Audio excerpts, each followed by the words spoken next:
Karong buntaga makapuso sa spotlight hisgutanta tungod kay karong buwan sa Hunyo gitimaan ang National Kidney Month. Unsa may mga impormasyon nga ang iya natong masayran kabahin sa atong kidney o bato. Unsa mga pamaagi aron maampingan gyud nato kay makapuso og kalikayan ang mga sakit-sakit nga associated niini. Makauban nato karong buntaga sa kidney specialist ug siya sab ang presidente sa Philippine Society of Nephrology Central ug Eastern Visayas si Dr. Juliet Noel. Good morning, Doktora. Welcome sa programa. Kumusta ka this morning, Doc? Good morning. Very good. Good morning, everyone. Thank you so much for joining us, Doc, ug paghatag nato karong buntaga og mga medical advice. Doc, gaano ka-importante man atong mga kidneys, Doc, ug nganong kinahanglan gyud nato ni nga ampingan? Ang atong kidney would be the one na mag-control no sa ating balance with the fluid and everything. So whatever we take in na food or any medicine, it will be excreted out through the kidneys and liver. Sa unsang pamaagi man nato, Doc, maampingan, mapastable ang atong kidneys, Doc, unsa may imong mahatag nato nga mga medical advice? Well, ang importante is healthy lifestyle, no? So eat the right food. So food, fruits, vegetables, avoid salty food, avoid fatty food. Tapos drink enough fluid. So if you have healthy individual, at least to produce ng urine na 1.5 liters, so you would have to take about 2 to 2.5 liters of liquid. Unsay mga kasagaran nga mga problema, Doc, associated with the kidneys, Doc? Well, now worldwide, ang number one cause of kidney failure is diabetes. That's the number one, followed by hypertension.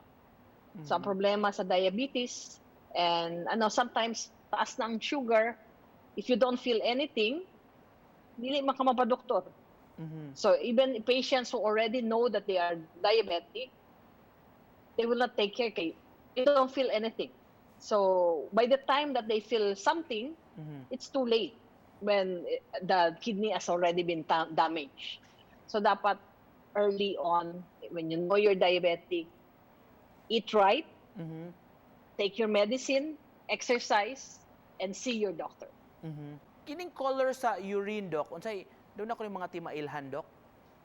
Kung doon na damage? Well, ang usual color sa ihi is about light yellow. Pero hindi siya, hindi siya, ang color would not matter. Pwede, when you have stones, sometimes mag-move, you would have a blood reddish urine.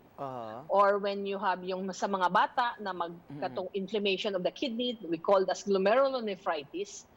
Sometimes the presentation nila murag water, tea-colored urine, yung Coca-Cola colored, na diluted colored na Coca-Cola or tea. So that's how they will present, or reddish. So when you have that, or you have to go and see a doctor. Or sometimes ang ihi, buwa kaayo, bubbly. Parang beer na di ba? When the beer, you flush it to the toilet, it's bubbling. So when your urine, you didn't put soap, you didn't then when you urinate, then notice ka na there's really a lot of bubbles. Normal lang man mag-bubbles when you urinate, no? But it will not stay long. So if it stay long, that's also a sign na probably you have a problem. Kidney stones, so saan to paglikay ani, Doc? Kidney stones, number one, drink enough water. Ang target is kinanglan mo produce ta og almost 2 liters of ihi. So if you're normal na so you get 3, then kung nag-exercise ka, you were sweating a lot, you have to increase more ang liquid. Then salty food, avoid salty food.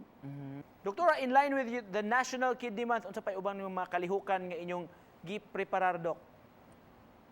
So usually before, when wala pang pandemic, we usually have this mga free clinic and everything. Unfortunately now a pandemic, so we have to innovate. So we're inviting everyone on June 19 this 2021. We will have a Facebook live at PSN CV Facebook page. Alright, to cap this off, Doc, kabahin sa atong topic karon pag-amping sa atong kidney. Kung doon na kay gusto ipaabot nga mensahe, doktora, sa atong mga viewers rong buntaga. Okay, my message to you all, so you take care of your kidneys. Even if you have 2 kidneys, when you have an systemic problem like diabetes, hypertension, hindi na mo pili, it will hit both kidneys. So it will damage simultaneously both your kidneys. So hindi pwede sabihin na may spare pa man ko.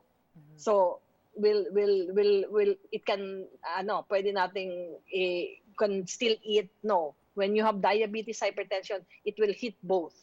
So you have to take care of that. So please take care. So ang is eat healthy, exercise. If you have diabetes, hypertension, take your medicine, cut down on your vices, especially smoking and drinking, and be happy. All right, thank you so much for joining us. We learned a lot from you. Thank you this also. morning. Thank you giving us a chance to tell the other people about how to take care of the kidneys. Daghan kayong salamat ug amping Dr. Juliet Thank you. Noel, Daghang salamat. kidney specialist. Salamat, doktora.